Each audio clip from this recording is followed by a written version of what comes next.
The real question is, would we give this city's counterpart, Minneapolis, a 9 out of 10? Oh, absolutely. 9 out of 10 lakes. 9 I'm out of calling 10 it here. lakes.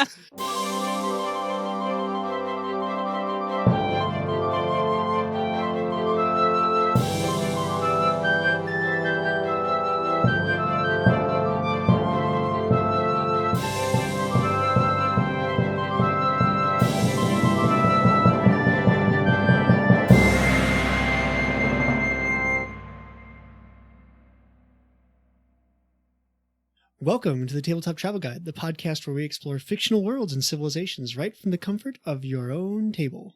Or our table. Whose table? Either way. Somebody's table. Somebody's table. Anyone's We play table. games from your table.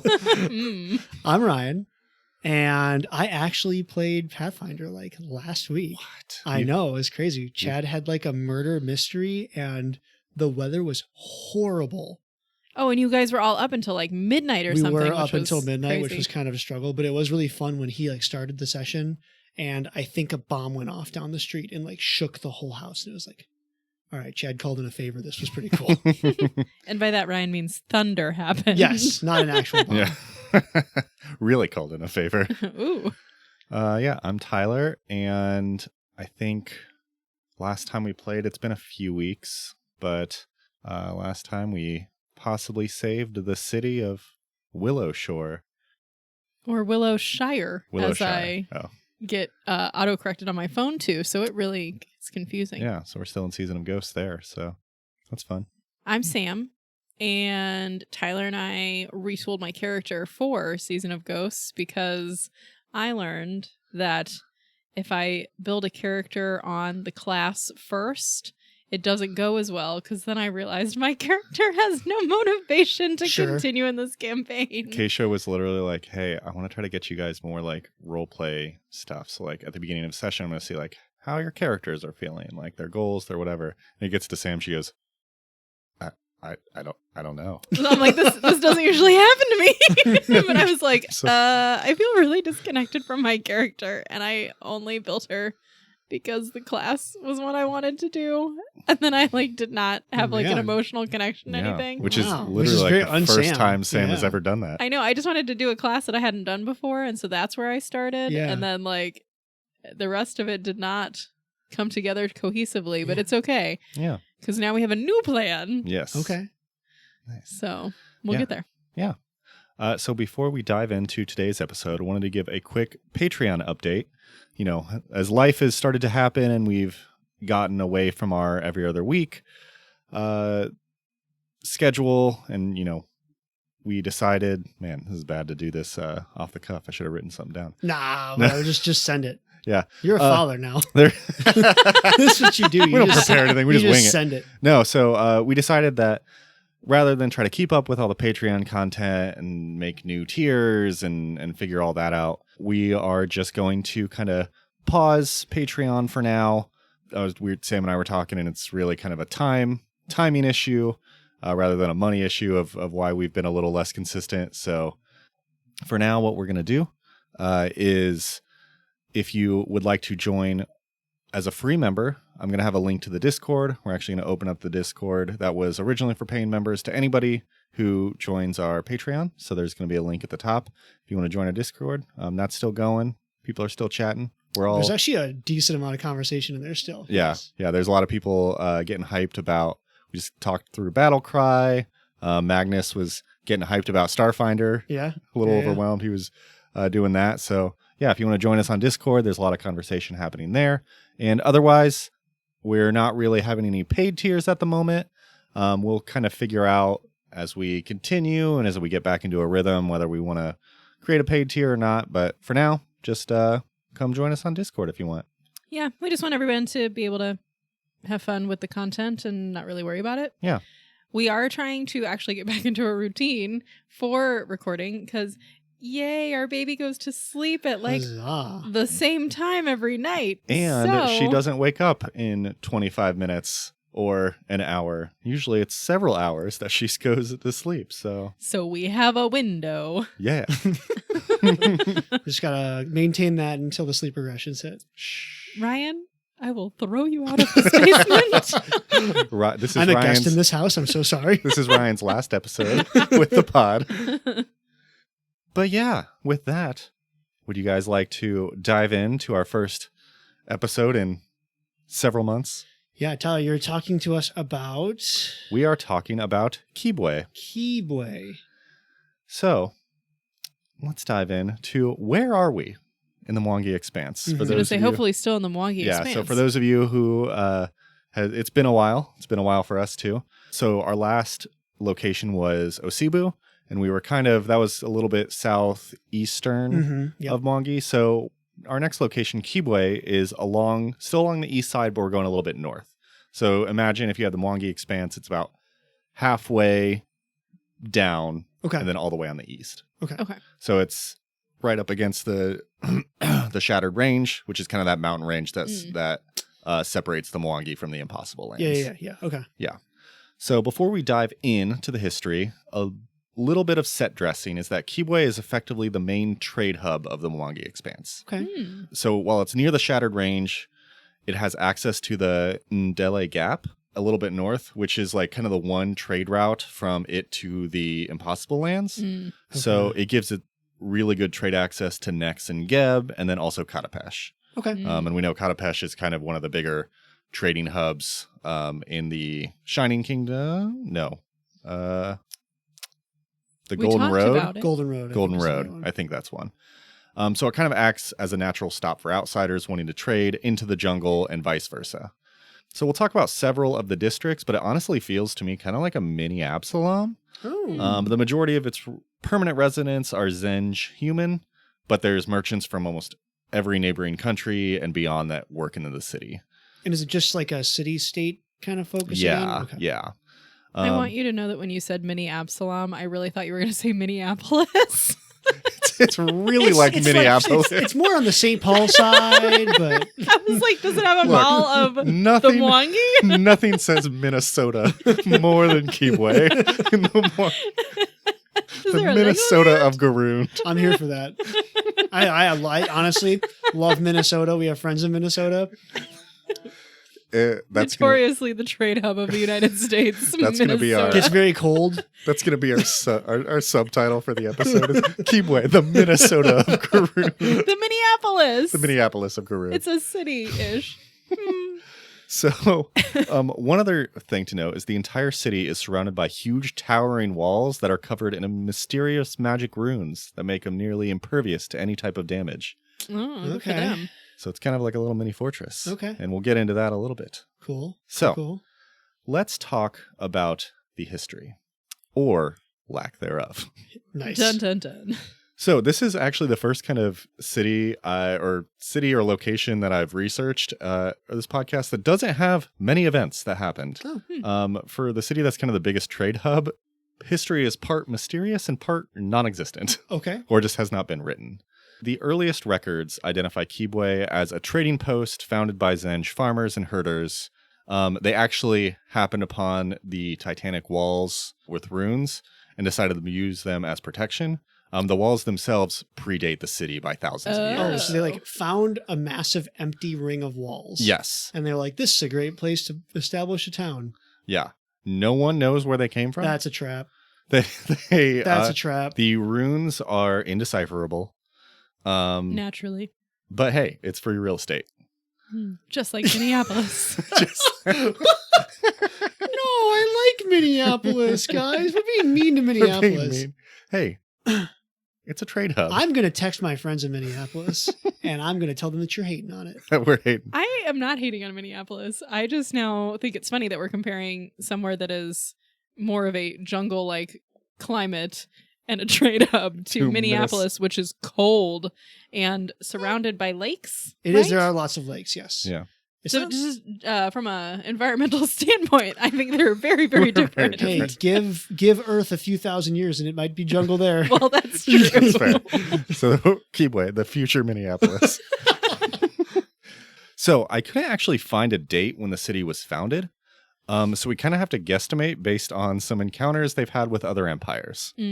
So it's known that Kibwe predated the nearby nation called Holy Zatramba, and that was founded in 3699 AR, but it doesn't say by how much it predated. So that's not that far away. Yeah. It's not that far back, but even that date is subject to confusion across multiple sources. Great. So we're going to dive a quick sidebar of Holy Zatramba and its confusing date range that makes... No. So without going into too much detail, basically the one date that seems solid about this other nation is that it got destroyed in a trade war in 3705 and was overrun by demons. Oh.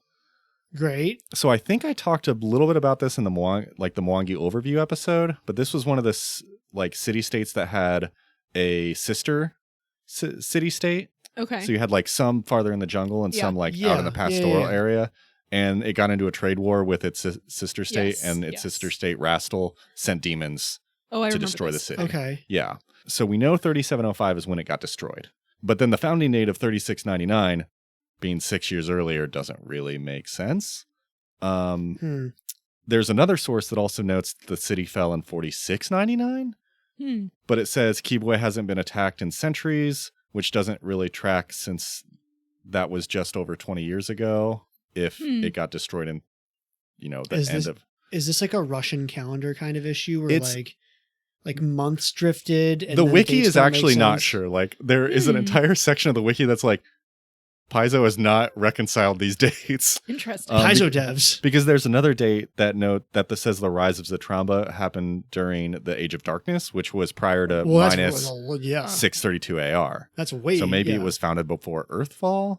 There was like a note that it dealt with another like group in 900 AR. So the dates are all over the place. So basically what we know and what matters for this case is that Kibwe grew from a trading post into a city.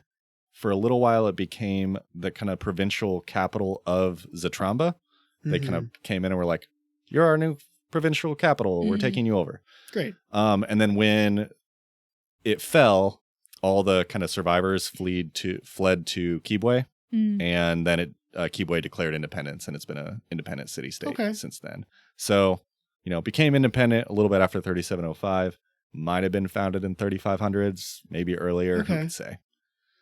I like to, since it's obviously Paizo is probably not going to provide clarity to us immediately. What I would like to imagine it is when we think historically about like cities and towns as they've grown from like small things, like when people just name things differently and then like records get lost, or like this record refers to it as this thing and this one refers to it as this thing. I like to imagine it as one of those where it's like, oh, this group of people called it this and this group of people called it this. Yeah. And like those records are all housed by those different groups of people that inhabited the area. Yeah. So that's what I would like to like headcanon for it. Yeah. This is like the Applebee's in my hometown had 2 opening dates.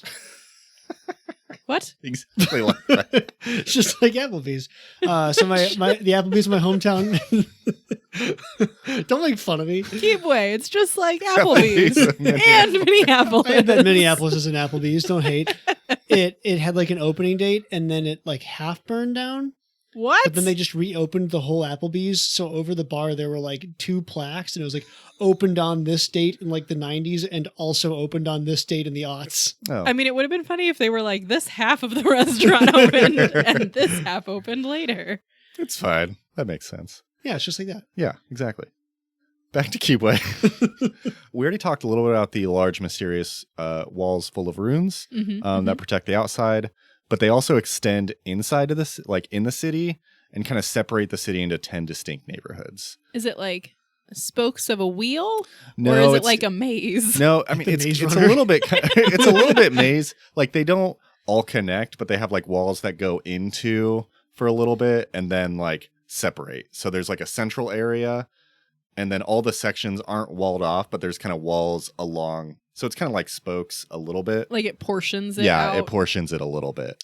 I don't like that. It's That better feels than like if it was a maze. It feels like a trap. Yeah. So the wall builders also left another group of strange artifacts in the city. Ooh. There are large soapstone statues that stand at attention atop several walls and pillars all across Kibwe. They are humanoid in form, but they possess bestial features like animal heads, paws, or skin to resemble fur. Some have familiar features like rhinos or ibexes, but a few are from creatures that have never been heard of. This is totally a trap. They all carry either weapons or shields and stand in watchful poses. As such, they are dubbed the Pillar Watchers. Okay. Legends have persisted that in times of trouble, the Pillar Watchers will spring to life and protect the city. And those legends were actually born out a year ago when a strange curse afflicted the city and an Eland-headed Pillar Watcher activated to help break the curse.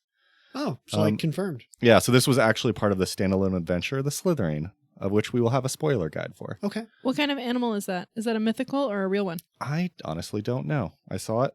How dare you not anticipate that I was going to ask you what kind of animal it's kind of like it almost looks kind of like an ibex. It's like a... Oh, okay. Yeah. So similar. It's like a chupa thingy. Yeah. It's like an antelope. Okay. Yeah. So, that's cool. Some mysterious cities. Did it like this might be slithering data, slithering information, but like did it re-statue like my work here is done and returned back to the pedestal, or did it like we were not sure. Okay. Mayhaps. Okay. Mayhaps not. Okay, slithering, got it. Well, we'll talk about it in slithering. Okay. But yeah, so beyond the kind of mysterious walls and statues, let's talk a little bit about life in Kibwe. Yes. The mornings in Kibwe usually start before dawn. Merchants vie to display their wares in the best spots. Laborers arise to begin their work while it's cool. Miners need to be at their stations before the whistle of shift change. When you say miners, do you mean like mining the profession, or miners isn't children? Mining the profession. Okay. Okay. Yeah. I just was like, I had the exact same. Do they have a like, school or what are they doing? Get in line, tiny the children yearn for the markets. The children learn for the... We train them There early. are mines, though. So, yes, the children in here yearn for the mines. What are they mining? They have, like, diamonds and, okay. like, other, like, ore-rich mines. Nice. Okay. Is that within the walls or is it outside It's outside the walls. Okay. And so that's why another reason Kibwe is kind of a big, like, wealthy area, because they have access to a lot of valuable resources. Okay. And so around, everybody works for the morning. Around noon, the workers return to their homes for a midday rest because it is way too hot to work in the summer. Love that. And then in the fall, or in the spring and summer, it's like super hot. In the fall and winter, it's torrential downpour. Lovely. It's like during the rainy season, Okay. in the afternoon, it just pours down rain. So you always get a nap? Usually, yeah. That's nice. Yeah. I could get on board with that. Yeah. And then after a couple hours, usually, 4 hours after noon, everyone returns to work for several more hours until dark, and then most return home to share a meal with family and friends. Great. It is kind of funny. So people, since there's a lot of outsiders, people will come and they aren't accustomed to Kibwe's schedule, and sometimes they will work through these midday rests, and people will gently mock them by offering them a cup of water. In the spring and summer months, it's because they obviously need refreshment because they're idiots and out in the hot. Sure. During the wet time, it's because they obviously love water so much Sure. that they're working outside They're in the being rain. drenched, yeah. Yeah. I like that you can use the same joke for both seasons. Yeah. Still Yeah. hilarious. Yeah. So usually it doesn't take a newcomer too many days of being offered water in midday for them to kind of get on the schedule. Yeah. Yeah. The interesting thing too is like if you're not on the Kibwe schedule, like you're kind of looked on like as an outsider anyway. Mhm. So the like miners work, since they're in the mines, they can work kind of Sure. day round. Sure. So not a lot of like, honestly, the miners, they don't really get to meet non-miners because of timing. And just, it's hard to get out. But yeah, the cool thing, beyond work, you can find food from all across Garund and even the Inner Sea region. Cool. There are markets and food shops for like any kind of taste you have from wherever you are in the Inner Sea. Just like Minneapolis. Yeah. The melting pot of Garund. There's one cool fun fact. There's also a popular local dish at Laka that incorporates grains, meat, and spices into a kind of porridge type thing. That sounds good. But between the different neighborhoods, they add different things and spices. So each neighborhood is kind of known for its own like version of this porridge. So if you're a foodie, you can usually tell down to the block, like city block, where a porridge was made. Nice. Wow. You can like do the drink around the world at Disney, but eat the porridge around Yeah. Kibwe. I love that. That's Stamp really your cool. passport. Yeah. Porridge crawl. Oh, there it is. Yeah. So going into some traditions, the holidays are not overly celebrated, but they have one huge holiday a year called Gatewatch Day. So the celebration involves visiting neighbors and giving gifts. And the interesting thing about Kibwe is rather than having gates on all sides, there's only a gate on the north side and on the west side. Okay. So there's only 2 entrances to this city. And those were probably pre-existing within the walls, right? Yeah. So the tradition is you give better gifts to your neighbors to the north and west. It's a bummer if you're like the southeast most person in the city. So that kind of screws over that group, which I was going to say, is that a less desirable place to live? That is the neighborhood of Straggle Block. Oh. And it is Kibwe's poorest neighborhood. Oh. And it's a little bleak. So they kind of get offended by Gatewatch Day. Yeah. Have they tried to put an additional gate in the wall? If they have tried, the gates are the walls are basically impervious to damage. So even if they try to like kind of dig through them, it wouldn't work. Yeah, like they've fended off any attacks. Like it's basically a fortress that no one can really. The walls are basically immovable. Okay. Okay, so this seems like real crappy. Okay, so Straggle Rock. Straggle Block. Straggle Block. Okay, so if they're the poorest section of the city, they have to participate in this. So they have to give gifts to like the north and the west, because that seems really crappy. Like if it's then the people that are northmost and eastmost always get the most gifts, but they're already probably the best part of the city. Is like that seems crappy and classist. Yeah, so not great in that situation. We'll talk a little bit more about the neighborhoods and the kind of breakdown from there. A final thing to kind of note about general lexicon of Kibwe is the Pillar Watchers. They make for great waypoints and landmarks. That makes sense. Yeah, so people will segment the neighborhoods by describing what pillar watchers they are between. So like saying, oh, you're looking for the shops between from the ibex to the lionfish. Yeah, that totally makes sense. And they also influence slang within Kibwe. Slang? So like terms. Oh, slang. Slang. Okay. Yeah. I heard slaying. Slaying. Hello. Yes. So there's a pillar watcher that resembles a turtle with ox horns called the turtle ox. That stands above a public park, and that park is kind of a popular romantic meeting place. So saying someone is under the turtle ox means they're in love, with the connotation of like recklessly so or a little bit lustful. I love that. So I'm here for that. If you're horny, you're under the turtle ox. It's like some Avatar levels of like turtle bears. Yeah. Yes. Aww. Yeah. So I thought that was funny. And then one other quirk. People use Pillar Watchers' names to lend gravity to their oaths. So much so that it is very poor form to like lie while taking the oath of a Pillar Watcher. Sure. Okay, yeah. But one thing a lot of outsiders don't know is that locals will subvert or slightly change the name of a Pillar Watcher to get around saying a lie. So like instead of saying, so like there's one that's called Lord Pachyderm. Yeah. And so, instead of saying, oh, I swear on this oath of Lord Pachyderm, they would say, oh, I swear on King Pachyderm that my deals are the best deals. Sure. And so you're really kind of like, everyone's like, oh, well, you swore on a Pillar Watcher, but it was slightly different, so you technically didn't. Okay. So a lot of merchants will like kind of screw over outsiders that way. I kind of love that. Like best cup of coffee as said by King Pachyderm. Yeah, by King Pachyderm. Best cup of coffee. So yeah, how are we feeling about Kibwe so far? It's a trap. It's 100% a trap. I'm getting like strong Mass Effect Reaper vibes. Like they put all the relays there to lure people there to do some sort of heinous. Sam's never played Mass Effect. No, but that's not the vibe I'm getting. What are you getting? I know. I think that it's like this was an ancient civilization and these were probably their deities. And then that civilization died and the deities, like, vibes were still there. I was sort of there with the walls facing out, but like walls inside makes me think that that's not quite right. Like you put watchtowers on the periphery, totally on board. Put guardians on the periphery, totally on board. Why do you need a guardian over the city park? Why do you need a guardian like scattering other guardians throughout the city? How else are you going to be horny unless you're under the turtle ox? Well, like, because I'm assuming. We don't know like the religion or the culture. Like they might have like been for different things. Like you think about True. like ancient Egypt, like the goddess of the hearth or whatever. It wouldn't make sense for her to be looking out It's at the fair. jungle. It's fair. She's like over the people. Like I think Fair. All right. I think Wow. it's just a Do you wanna- culture Yeah. adoption. Do you want to know which one of you is right?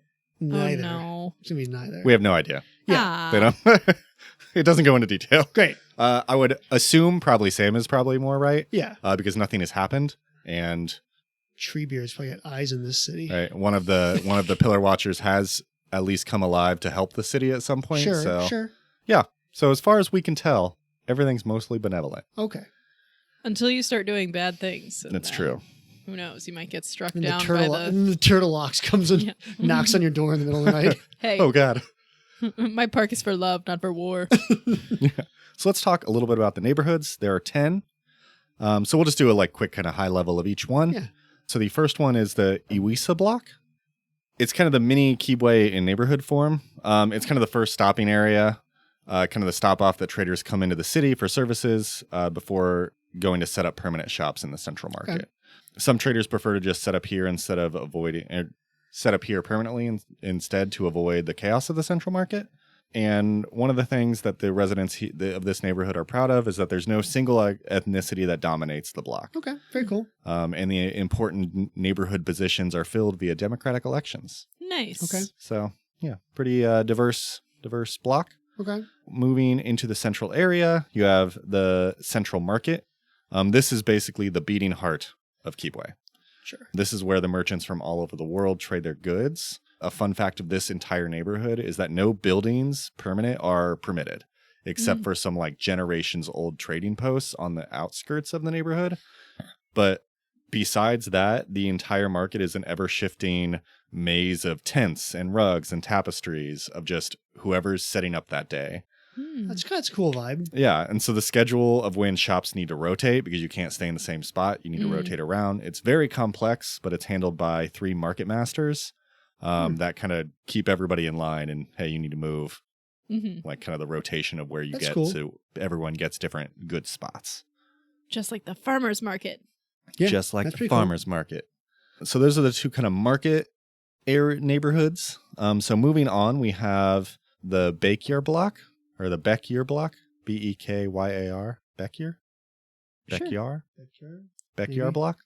So this neighborhood is near the Western Gate, and unfortunately it used to be the center of Kibwe's slave market, Ew. Okay. and the Bekyar people that it was named after lived here. They were the most enthusiastic participants in the slave market. Yikes. Slavers, participants? Slavers. Okay. Yeah. So once slavery was outlawed, many of the Bekyar people left. And since then, a lot of new residents and refugees have moved in and kind of given it a facelift. Cool. Was that a recent thing or has it been a while? It didn't say when it's been outlawed. I assume. Who knows? Yeah. I mean, we don't know because the records aren't great for Yeah, the the city records as a aren't whole. great. But Yeah, I'm not sure. Might have to look at the Mwangi whether it was like outlawed, because I know like at one point Absalom outlawed slavery, but I doubt that would have affected. Yeah, probably not. So at some point it was outlawed. So within the last 100 years. okay. 'Cause, Living memory. Yeah, within memory. So there are still former slave traders who have kind of turned to the business of providing hired labor, quote unquote, Okay. at the like risk of violence. Sure. So there's kind of a shady air to the streets. So even though it's been changed a lot, it's still like not the best neighborhood. Okay. The gate master of this neighborhood kind of keeps the gates and the streets clear for traders to come in, since they are next to one of the only 2 gates. Yeah. But other than that, he kind of has some shady dealings throughout the rest of the neighborhood. Okay. The neighborhood near the northern gate, so we just talked about the western gate neighborhood. The northern gate was Bwamandu. Blamandu? Bwamandu. Bwamandu. So this neighborhood was named after the abolitionist who donated it to house former slaves. Oh, nice. The residents follow the Bwamandu principles, which direct everyone to look after each other, and that feeling kind of permeates the neighborhood. Cool. So if there's like Oh, I a like really that. hopeful, good, positive neighborhood, it's the Bwamandu district. Yeah, so that's that one. The gate master here will kind of take all of the money made from the gates and kind of funnel it right back into the neighborhood. Okay. So up and up. Very cool. So into workplace neighborhoods. So you have the Brass Block, and this used to be the wealthy kind of the wealthy neighborhood of the district, but it changed considerably when our friends, the definitely not shady Aspis Consortium, Hey, they're back. they bought several manors at suspiciously low prices Nice. to form their regional Suspiciously headquarters low. in the Mwangi. Of course. Yeah. So I mean, on the good side, they leveled these manors to make room for planned housing that employees and other working class citizens could afford. Oh. So most people, Aspis Consortium and affordable housing. right? So the people who live here, they're kind of happy to have modern homes that they can afford, and kind of don't mind letting the consortium do whatever it is they do with their political power. Okay. But the few remaining kind of wealthy families are desperate to find proof of the consortium's underhanded dealings. I'm sure. That they are pissed. Yep. And then, speaking of shady labor practices, we have the miners' camp neighborhood. So this is owned by the East Mwangi Mining Company. They're bad. Yep. That's not what you call your company. So this is they own the area to supply safe housing for its workers. Yep. But most of these houses are not owned by workers. They're owned by the company Yep. and rented to the workers at high fees. Yep. Lumberbucks Part 2. Yeah. Minor bucks. Minor bucks. Most residents can barely afford to visit anywhere in the city, so they basically just go to the mines during the day and trudge home at night. Cool. That sucks. Yeah, so that's about it from the neighborhood. It's kind of bleak. Classic. Yeah, you always gonna have those working Yes. areas. So changing pace, you have the Wall of Shrines. So this is neighborhood is named after Kibwe's most famous street, the Walk of Shrines. Okay. So the Walk of Shrines. This neighborhood houses churches, shrines, and related buildings to all types of religions. Okay. The exact opposite of the Walk of Shame. Yes. Could still be a walk of shame. Could still be a That's walk true. of shame. If you have to walk It'd by be a all good the religious place things. to take your walk of shame, to be honest. Could be. I don't know if there's a shrine to Callistra, but you could do both Oh, yeah, see? there. So there are several familiar religions like Caden Kellyan, Desna, and Gozra. Maybe Callistra, who knows? But most are dedicated to a large array of honored ancestors, animal spirits, and the like. Cool. The border between Walk of Shrines and Straggle Block is basically a wall of church-sponsored soup kitchens, food banks, and flop houses. I don't... Yeah, okay. Sure. It's a bummer. Yeah. So because they are bordering on Straggle Block, our next neighborhood, it's the poorest, like we talked about, it's the poorest neighborhood. It's the southeasternmost. It's squished between the miners' camp and the Walk of Shrines. So Oof. not great. Most houses are dilapidated hovels of wood and mud. And due to lax law enforcement, it's kind of the base of Kibwe's criminal activity. Okay. Yeah. Well, yep. Technically, so Kibwe has a representative council that each of the neighborhoods sends like a representative. They have a seat called the Beggar's Prince, but they're kind of powerless because they don't have money. Yeah, because they can come and be on the council, but they have no... So it's just really unfortunate. Because it sounds like overall this is a very well-off city with lots of resources. So why wouldn't you invest your resources into your people? Right. So the current council or the current Beggar Prince has been hoping for the East Mwangi Mining Company's downfall to help raise up its constituents by kind of dealing or Man, if that's your plan, though, that's not a good it's not a plan. great plan. Oh. So one of our other working class neighborhoods is Mozimba, which houses most of the farmers and herders that work outside the city walls. Okay. So they work out during the day. They come back in to be safe at night because, outside the walls, not always safe. So here it looks a lot like the outside where there's huts around water sources and plenty of green space for all their animals. Okay. There's some beautiful parks and kind of a slower pace of life here compared to the chaos of Central Market. Cool. The last neighborhood, White Marks, consists entirely of Akuje elves. Oh. Okay. Oh, I'm here for it. Okay. Yeah. So this neighborhood looks distinctly elven. Great. And is kind of a maze of their meandering streets and longhouses. So like basically everyone who lives here is either an Akuje elf or someone who lives like the Akuje elves. That's pretty cool. Yeah. Few people from outside the neighborhood ever cross through this neighborhood because it's very easy to get lost. What are they doing here? They're just hanging out? I think they're just, I think they have different like They're just spots around the Mwangi to protect, Okay. because they're kind of defenders. Yeah. So I They're think just this is hanging just out. kind of one of the places That's they sweet. have. Okay. And that's kind of about it for Kibwe. Like I said, there's not really any history to note of. So it's kind of more just about the life of Kibwe and some neighborhoods. Okay. All right. Yeah. But yeah. Overall, pretty cool, diverse trading hub and, items and food from all over the world. And some mysterious backstory that And we may some- not ever learn. Yeah. Yeah. Okay. Well, thank you, Tara. Sounds like a bit of a blank slate, but also lots of nougats Yeah. to go for. So cool. Well, we'll take a quick break, and then when we come back, Sam and I will think of some character and campaigns, and yeah, we'll go from there. We're wanging it back in. Oh my god. Stop it. And we're back.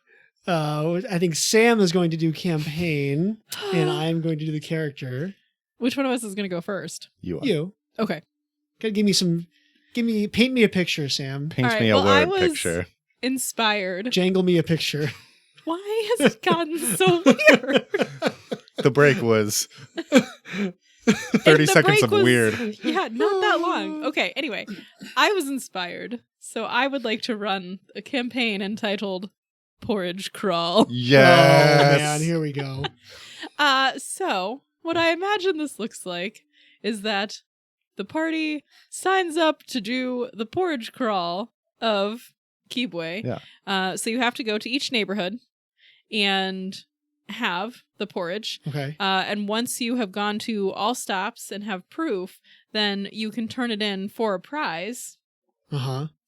But naturally, things are not going to go well the entire time that you are on your porridge crawl. Of Of course. Because I think the government is like, yes, we're going to, encourage people to go to different parts of the city with this fun thing. But there's some insidious political things happening that don't want you to support all of your local neighborhoods and their porridges. Uh-huh. So you might, get into some scrapes trying to get your porridge. You might discover some political underworkings in some of these neighborhoods while you are just trying to eat. I just imagine you like walk into a shop for porridge and like you just got into a brawl and you're bloody and you're like, just give me a bowl. Is this Stay on my a card. 3-book adventure path? Oh God, I hope not. It's like Book 1 is all the porridging. it's like a one level adventure path. No, I think this sounds like the perfect benign entrance to like a 5-book adventure path. I mean, honestly though, Like this is like we're all here to eat some porridge, and then you uncover If I wanted to world-ending get scheme. really unhinged at the end, like you would discover something like bonkers under like one of the porridge houses, and like one of the pillar guardians would come to life or something. what if like that would be the weirdest segue. like what if the mining company's like fixing the porridge competitions? Yes, that's what I'm talking about. Yes. Political intrigue here, for sure. It's always going to be the miners are possibilities us. Like they want to make sure that the miners get bad scores, but are still better than is it Snaggle Rock? Straggle Straggle block. Block. Oh yes, they have very maintaining the status specific quo. needs for where everybody lands on Oh this. my gosh, that's amazing. Because yes, if miner porridge ranks too high, then they might get more tourism, which would bring more money into that delusions of neighborhood. grandeur. We can't. The miners leaving. Absolutely not. So Ryan came up with my bad guy for me. It's obviously the mining consortium. Yeah, this is good. Yes. So it's gonna be great. Okay, so I'm going to play an Akuje elf. Of course. And I really want to work Commander into this because Commander just dropped. So I like the idea of this this Akuje elf being kind of like a previous year's connoisseur who's like leading the tour group now. Yes. Oh, great. Of like they already have the, because they're long lived, so like they've been through this 10, 15, 20 times, but this is their first time like being in charge of the group. Ooh.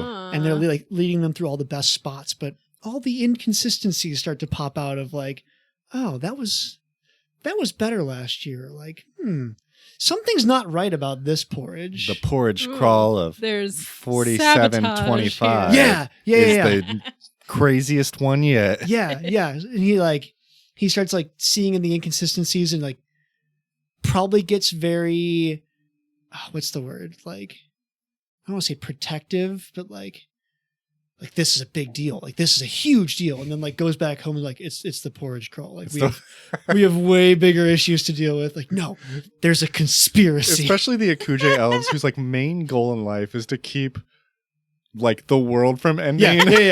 Yeah. You have one who's made it his life It's mission. the porridge. Yeah. Guys, there's something here. Like like This the is where the end starts. the cork board with the string. It's the Charlie Day. Man, Yeah. I love that. Yeah. And then like, using the commander abilities of being able Yeah. to like help the party and move them around, but not necessarily be the one. Like, I know the commanders fight, but Yeah. Nice.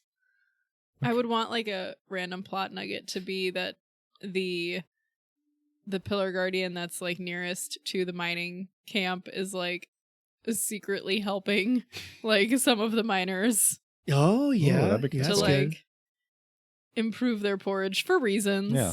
And there's, I think, if this became multi-book, like there's obviously something in the mines. Obviously. The yes, mining of course. consortium is like trying not for people to like know about, but the miners have like found it, and then it's like a whole, oh no. And the Abscess type Consortium is situation. there too, and like they're Oh sure, because they want whatever expensive thing is in the mine. yeah, for sure. Pause. That could even be a good. We don't normally have the consortium like employ the party, but that could be one of your hooks too. Of like, you probably don't like us, but we think there's something going on. They're trying to rig it in a different way. Oh yeah, we Yes! can have many Yes! motivations here. Oh yeah, there's You have the representative council like, we're trying to just put on a good tour. A And the good Aspis event. Consortium and the mining camp are like fighting. Tyler, did you Whole mention? under Is thing. there like a central authority to the city, or is it? Yeah, very... so there's like there's a representative council that like there's the council. helps the governing like over the needs of the city writ large. Yeah, But like each neighborhood kind of does its own thing to an extent. Okay. So there's like, a lot of stuff about like how traders need to like work and how merchants work. yeah. But like from a neighborhood to neighborhood, they might have their own form of like mini government. So there's no strong central executive. No. Okay, yeah, that's probably a good thing. That's a great session of like going between each of the counselors, and all of them care yeah. more or less about the porridge. Nice. This is good, Sam. I like it. Porridge crawl. This could be the first 7-book adventure path. Gen Oh Con my 2026. Gen Con 2026. seven book adventure path. I don't want to GM 7 books. 10 books. One book for 10 each books. neighborhood porridge. Oh Yes! You my gosh. have We would a 3-chapter never make adventure Yes. to get through every Level neighborhood 1 to porridge. 2, the porridge. The porridge of Struggle Block. Aw. Nice. Well, that sounds all very delightful. You're welcome. Cool. So what are we going to rate this? What are we going to rate it out of? I think it's out of Yeah. porridges. It has It's to be gotta bowls be of out of porridge. porridges. I don't know. I don't want to like necessarily send it, but like doesn't feel worse than like a 7.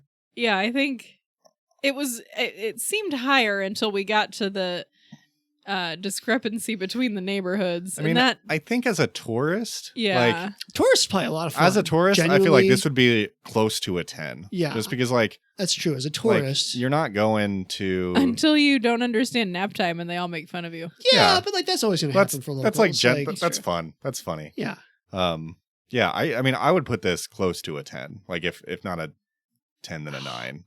I don't want to go 10 because I'm still skeptical that something Something bad's gonna happen. something a little more insidious is going on with the walls. So 9.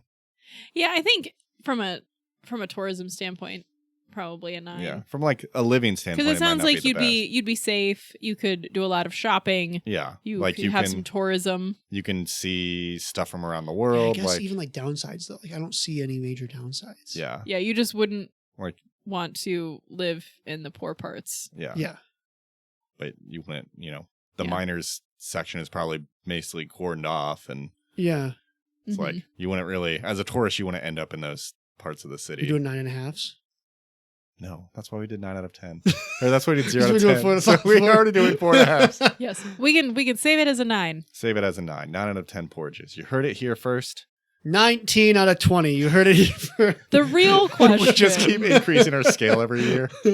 The real question is: would we give this city's counterpart, Minneapolis, a 9 out of 10? Oh, absolutely. 9 out of 10 lakes. 9 out I'm of calling 10 it here. lakes. 9 out of 10 miles of America. We're gonna, at the end of the year, we're gonna be like, so the places to go in Golarion. At one point, we got 9 out of 10 lakes for fucking Minneapolis. We're gonna forget that. You're gonna have the list. Like, you ranked 2 places 9 out of 10. Do you remember them? 10 lakes, Minneapolis. Yeah, Perfect. double 9 out of 10s. Yeah, Cool. I think it's great. Nice. Yeah. All right. Well, good job, guys. Shoot, I'm usually pretty good with the intro, but I need to remember. I'm just gonna wing it. We have a Patreon. Tyler talked about that. Join for free to join the Discord. Join for free. Join the Discord. We talk about Pathfinder and Starfinder, and sometimes memes, and sometimes 3D printing. 3D printing. Yeah, there's a whole potpourri of Yeah. commenting and discussion topics there. Yeah. There's an Instagram you can technically contact us at. I don't think we're very active with that. We are not. Looking at Tyler and Sam. Hey. We tried. So the real answer is tabletoptravelguide@gmail.com. Tabletop Travel Guide podcast. At Gmail. Gmail. We need a shorter email too. Really, T- Discord is a T3G great at place. gmail.com. Really, probably a good honestly, hit us up on Discord because we're all active there. Yeah, we actually check the Discord. I look at it. My coworkers look at me funny when I'm like, oh, I'm talking to the patrons. And they're like, what are you talking about? I'm like, oh. I jumped in a conversation about romantasy Yeah. recently because normally I don't engage with a lot of it because I get overwhelmed by long That was a whole thread. amounts Yes. to catch yes. up on. So So, I just yeah. pop in if there's an interesting sentence. Yeah. So yeah, join us. Look up our Patreon at Tabletop Travel Guide Podcast. Join for free and join the Discord.